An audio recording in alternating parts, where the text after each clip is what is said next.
What's up guys? This is Koro. Welcome to my channel. Nag-share ako ng opinions ko, experiences at iba pa na related sa crypto, NFT or Web3 projects. I'm a part of Marites Gaming Guild and Zen Talpakan Guild, mga community na tumutulong para ma-educate ang mga tao about crypto and investing. Hindi kami mga financial advisors at nandito lang kami para tumulong sa inyo. Mandatory pa din na you do your own diligence. So without further ado, let's dive right in. Hello guys, what's up? Welcome back dito sa ating channel, Koro NFT nga pala, and for today, ang video natin is all about another airdrop opportunity. So, ang pangalan ng project is si Avo. So, si Avo guys is under siya kay Ribbon Finance. So, if hindi nyo alam si Ribbon Finance, so dati namigay sila ng napakalaking airdrop. So, bibigyan ko kayo ng hint kung magkano airdrop nila dati.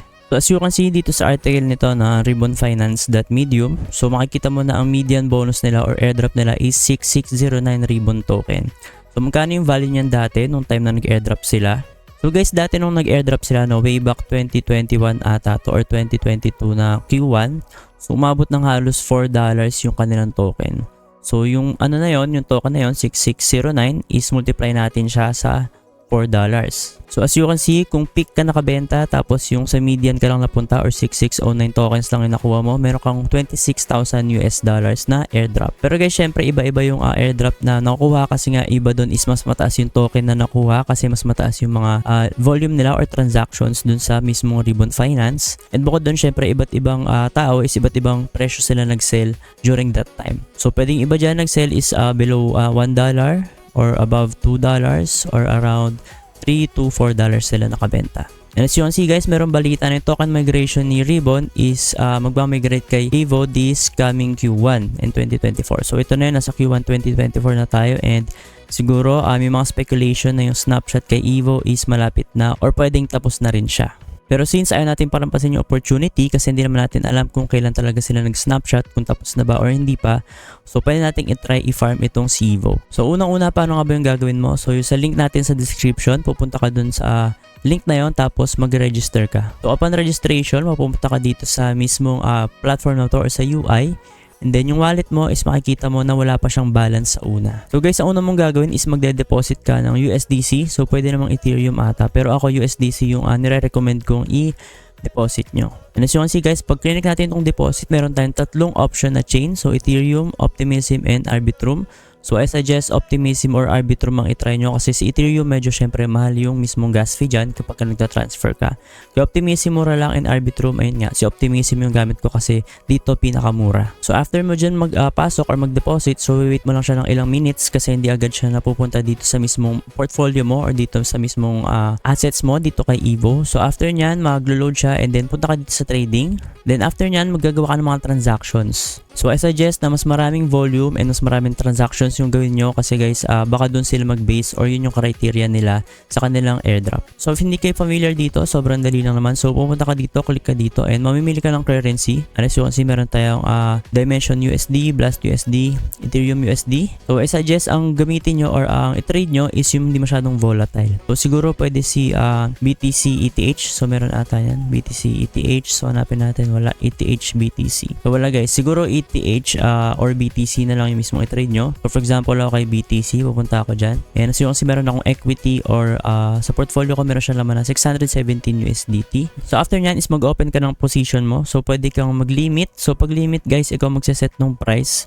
So hanggat di niya na-hit yung price, yung limit na nilagay mo, so hindi papasok yung trade mo or hindi siya magti-trigger. Kapag naman guys market is kung ano yung mismong price right now is mag-trigger na agad yung mismong order mo or position mo. And doon nga pala guys, by default, naka times 20 yung leverage mo dito and I suggest gawin mo lang siyang 1 kasi ang gusto lang naman natin is maggawa tayo ng volume. Pero kung nagtitrade ka talaga ng futures, no, pwedeng gamitin mo na talaga si Avo tapos ikaw nang bahala sa leverage mo. So yan, times 1 natin siya, tapos update natin yung leverage. And then guys, I suggest na mag-isolated kayo para hindi makain yung mismong fund nyo kapag nagtitrade kayo dito. Pero as you can see, naka-disable yung isolated nila. So cross lang tayo ngayon. So ang gagawin ko lang dito guys is magko-close and open lang ako para mapakita sa inyo kung paano nga ba to ginagamit. So meron tayong dalawang button dito, buy and sell. So for example, nakikita mo yung price ni Bitcoin, ayan. So if i-prediction mo siya, so ipe-predict mo kung pupunta ba siya sa baba or sa taas. So for example, example, ang prediction ko is bababa siya. So mag-sell tayo and then lagay tayo ng USDC natin. So pag minax natin yan, yun yung mismong portfolio natin na buo. Pero ang lalagay ko lang guys is try natin ng, so manual type na lang natin, 500. And 500 tapos naka-market tayo. So matitrigger siya agad ngayon. So place order tayo. Ayan guys, pag click ko ng place orders, you can see na trigger agad siya and nandito na agad siya sa ating positions. Pag limit ang ginamit mo guys, tapos hindi agad siya na trigger or hindi wala pa dun sa price na nilagay mo sa limit, mapupunta siya dito sa orders and then pwede mo siya i-cancel or ibahin yung mismong price na limit dun.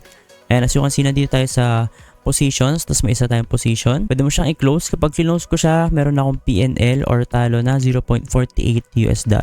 So ikang bahala guys kung i-close mo siya agad for volume, no, or hintayin mo siyang tumaas or tumama dun sa mismong prediction mo. For example, inaantay ko siyang bumaba. Pero dahil na kay Bitcoin lang ako, maliit lang yung galaw nito and mas okay siya for volume and transactions lang na pagpapadami. So yun nga, for the sake of this example, i-X ko siya para makita rin natin kung magkano talaga yung nabawas sa atin plus yung fees. And so click natin tong X. Yan, and then close position ulit. And as you can see, na-close na yung position natin and sobrang liit lang guys nung nabawas sa liquidity natin or sa equity natin. So may fee lang tayo na around 0. something US dollars and kasama dun yung natalo natin dun sa PNL na $0.48.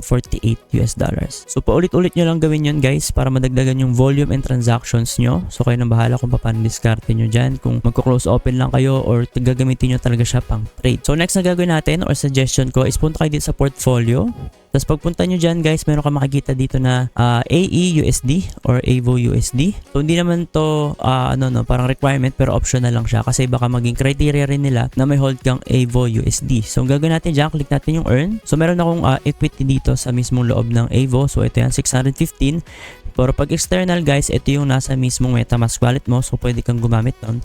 Pero since yung fund ko is nandito naman kay AVO, so ito yung gagamitin ko, AVO. Tapos pipili ako or maglalagay ako ng ipapapalit ko. So yung 50 USDC ko is magiging AVO USD. So ang gagawin ko dito is i-hold ko lang yung AVO USD dito sa loob ng platform.